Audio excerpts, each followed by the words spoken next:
big story.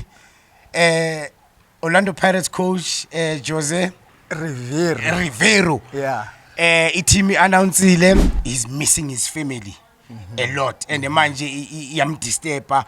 He can't cope because ngapha akanamuntu, so it's only football, and sometimes football is very stressful. Personally, Rivero has done a fantastic job, incredible job that he has done for the team.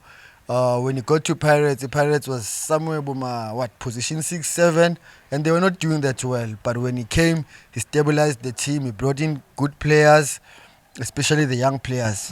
Ufike wa respecta the DDC coaches, about Joseph Makanya and his technical team.